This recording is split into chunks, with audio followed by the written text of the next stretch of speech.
Bonjour à tous. Le président de la République, hier soir, lors de son interview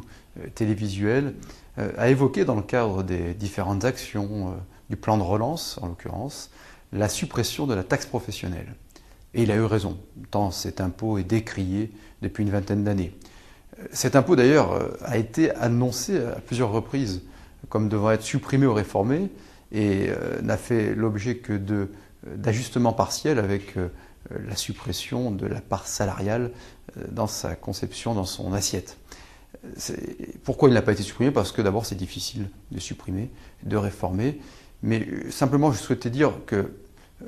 à travers ce qu'a dit le président de la République sur la taxe professionnelle, se pose aujourd'hui, il est temps de se poser la question fondamentale en démocratie, celle de l'impôt. L'impôt est légitime, l'impôt est nécessaire, l'impôt est indispensable. Pourquoi? Parce qu'il permet d'abord d'équiper le domaine public. L'impôt permet d'assumer les fonctions régaliennes de l'État et des pouvoirs publics, en particulier la justice, la police, la défense, et ensuite tout ce qui a caractérisé au gré des décennies l'État-providence. Donc l'impôt a bien sûr un rôle de fournisseur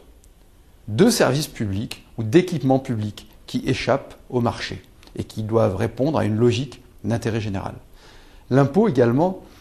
doit assumer un rôle de redistribution, donc de justice sociale, sans pénaliser ceux qui réussissent, mais en permettant à ceux qui au départ ont moins de moyens d'avoir une sorte d'égalité des chances. L'impôt a un rôle précisément au cœur de l'organisation sociale, ne serait-ce que parce qu'il signifie dans son prélèvement l'acte le plus fondamental, le plus difficile, est d'aller chercher de la richesse chez quelqu'un pour la redistribuer. Et c'est ce qui contribue à la vraie mission du politique, à la grandeur de la politique, c'est-à-dire de la gestion de la cité au sens étymologique du terme. Or aujourd'hui, force est de constater que l'impôt est aussi un élément de comparaison, un élément de compétitivité économique. Et à ce titre, la France, de façon juste ou injuste, a une image internationale de manque de compétitivité fiscale, à l'image d'une fiscalité absolument dissuasive. Et c'est bien ce qu'a dit le président de la République hier, en disant, pour lutter contre les délocalisations, donc pour rendre le territoire national plus compétitif, il faut supprimer la taxe professionnelle. Et à ce sujet, et c'est ce que je porte au débat à travers cette vidéo, je souhaiterais vraiment qu'il y ait un grand soir fiscal.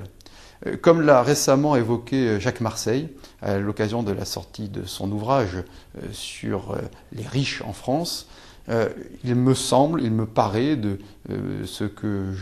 j'ai pu vivre au sein des collectivités, également de mon ancienne expérience d'attaché parlementaire, de mon suivi de la chose publique, qu'il serait plus facile aujourd'hui, paradoxalement, de tout remettre à plat, de repartir à zéro de façon un peu naïve, que de continuer à rafistoler le système fiscal. Alors, Jacques Marseille propose l'instauration d'une taxe qui peut avoir en faisant une démonstration très convaincante si on abandonne tous nos a priori, en disant un taux unique à 20%, et qui fera en sorte que les riches paieraient plus, car contrairement à ce que l'on croit, grâce au système ou à cause du système des niches fiscales, lorsque l'on prend les 180 000 plus grosses fortunes françaises et que l'on applique l'impôt versé par rapport au revenu, c'est 18%. Donc on est bien loin du taux maximal. Et en outre, on aurait donc ainsi une diminution également du taux des tranches inférieures. La contrepartie serait la suppression de toutes les niches fiscales qui aujourd'hui ne profitent qu'à ceux qui les connaissent et à ceux qui ont les moyens de défiscaliser. En outre, enfin, cela permettrait aussi de réinsérer dans le système de l'impôt des personnes qui y échappent, non pas qu'on doive échapper à l'impôt ou être saisi par l'impôt, mais un citoyen de façon pleine et entière est un citoyen qui a de quoi vivre, mais aussi un citoyen qui participe à la dépense collective. Lorsque l'on sait que plus de 50% des Français ne paient pas l'impôt sur le revenu et qu'on a un impôt particulièrement dissuasif dans son affichage pour les étrangers, et on le voit bien avec l'exode fiscal de nombreux Français qui sont partis en Belgique ou en Suisse ou ailleurs, on voit bien la quadrature du cercle. Donc c'est une idée parmi d'autres, elle est à travailler, elle est à regarder avec sérénité, avec efficacité. Mais en toute hypothèse, il paraît aujourd'hui incontournable, véritablement, si l'on veut vraiment réformer la France, si l'on veut construire une France moderne avec un impôt juste, avec un impôt rémunérateur pour l'État et les collectivités, un impôt qui assure l'autonomie des décideurs collectifs et à ce passage, la suppression de la taxe professionnelle va poser la question de l'impôt de remplacement. Il est impensable, il serait catastrophique que de rogner une fois de plus sur la liberté fiscale des collectivités, parce que qui dit liberté dit responsabilité. Et aujourd'hui, les élus locaux doivent rendre des comptes sur la levée de l'impôt et sur l'usage et l'affectation de l'impôt. Donc, il est incontournable, indispensable, enfin, de tenir des états généraux de l'impôt en France et de construire un système qui permet d'être juste, d'être équitable, mais aussi de construire un affichage, une communication de compétitivité fiscale du territoire national par rapport à l'étranger. Or aujourd'hui, on a un impôt qui est dissuasif lorsqu'on l'ajoute aux charges sociales, puisque nos prélèvements obligatoires au plan national sont de l'ordre de 45 à 46% de toute la richesse créée, ce qui est énorme, ce qui nous place en tête des pays développés en termes de prélèvements, et avec toutes les déperditions bureaucratiques qu'il peut y avoir. On paie trop d'impôts et de charges de façon globale en France, et parallèlement avec une succession de niches qui privilégient certains, les autres ayant quitté la France, et un impôt qui finalement est dissuasif d'activité et en arrive par sa complexité,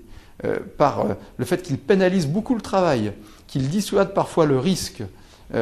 Quand je dis l'impôt, c'est également les charges sociales, donc c'est les prélèvements obligatoires, qui en arrivent à créer du chômage. Profitons de cette crise, profitons du fait d'avoir un président de la République qui soit tonique et iconoclaste, profitons des contributions au débat d'un auteur tel Jacques Marseille pour poser une fois pour toutes en responsabilité entre adultes, entre citoyens français, la question du meilleur impôt. Regardons ce qui se passe ailleurs et construisons la nouvelle démocratie fiscale dont nous avons besoin aujourd'hui pour protéger ceux qui souffrent, donner l'égalité des chances, qui est à la base de tout, et faire en sorte que ceux qui travaillent, que ceux qui prennent des risques, ceux qui ont un talent et qui le développent, puissent être récompensés à la hauteur de leurs risques, à la hauteur de leur travail, à la hauteur de leur audace, à la hauteur de leur talent. C'est un beau défi, c'est beaucoup de travail, mais véritablement, je crois que c'est une source d'espoir extraordinaire, et le terme n'est pas galvaudé, pour associer les Françaises et les Français à un vrai processus politique de prise de décision et construire la nouvelle société qui aujourd'hui nous motive tant.